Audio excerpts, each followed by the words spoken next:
সুপ্রিয় দর্শক, আসসালামু আলাইকুম। আমি নওগাঁ সৌদি খেজুরের বাগানের পক্ষ থেকে আমি আবারও আপনাদের মাঝে কিন্তু একটা সুন্দর একটি ভিডিও নিয়ে চলে আসছি। আর ভিডিওর শুরুতে আপনাদেরকে আমি বলতে চাই যে আপনারা সচেতন থাকুন। রাসেল ভাইপার একটি সাপ, বিষধর সাপ। যে সাপ ডিম দেয় না, পৃথিবীর যত সাপ আছে সবাই ডিম দেয়, আর এই সাপটা বাচ্চা দেয় এবং অনেক ভয়ঙ্কর একটা প্রাণী। এর কাছ থেকে আমরা নিজেরা সুরক্ষা থাকতে যা যা করার দরকার সেগুলো করবো ইনশাল্লাহ। তো যাই হোক, আমার মূল টপিক হচ্ছে এদের দেখতে পাচ্ছেন, এটা হচ্ছে একটা মরিয়ম খেজুর। হ্যাঁ, মরিয়ম খেজুরের একটি চারা। দেখুন কত বড় চারা, আমার চাইতে অনেক বড় এবং এর চাইতেও বড় চারা আমার কাছে রয়েছে।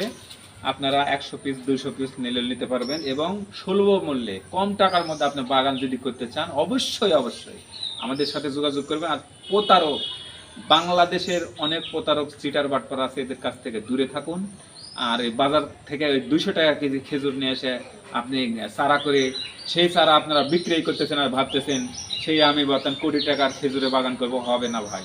ঠিক আছে, কথাই আছে মা গুণে সন্তান, মা যদি ভালো হয় তার সন্তান ভালো হবে। তো সেম আমার যদি বীজ ভালো হয় ফলও ভালো হবে ইনশাআল্লাহ। তো যাই হোক, এটা হচ্ছে আপনার মরিয়ম। আমি যদি এই পাশে করি হাতে ফুটতেছে আমার, এই এই যে দেখুন। হ্যাঁ, তো এই যে দেখুন আমার ডান হাতে আজোয়া, বাম হাতে মরিয়ম। কোয়ালিটি দেখুন গাছের, অনেক বড়। এই যে আমি, আমার চাইতে অনেক বড়। এই চারাগুলো আপনার নেন, কম দামে নিয়ে আপনার বাগান করতে পারবেন। আর যারা আপনার জানেন আমি টিস্যু কালচার খেজুরের চারা বিক্রয় করে থাকে 8,000 টাকা পিস, 10,000 টাকা পিস, সর্বনিম্ন 3800 টাকা ছোটটা। তো যারা মনে করতেছেন অরিজিনাল খেজুরের চারা দিয়ে বাগান করবেন, এই পাগলের সাথে যোগাযোগ করলে ইনশাল্লাহ আপনারা সফল হবেন। এই বলে আমি আবারও ওই মনে করে দিতে চাই, রাসেল ভাইপার সাপ থেকে আমরা নিজেরা সুরক্ষিত থাকব, অপরকে সুরক্ষিত রাখবো।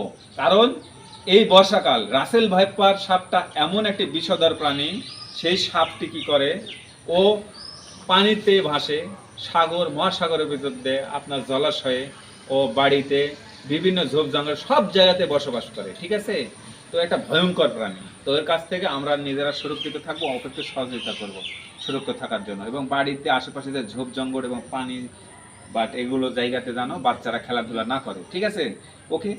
আর আগামীকাল থেকে জানেন আপনারা স্কুল পরীক্ষা শুরু হচ্ছে, মাদ্রাসা এবং স্কুল। তো সন্তানেরা যেহেতু আমাদের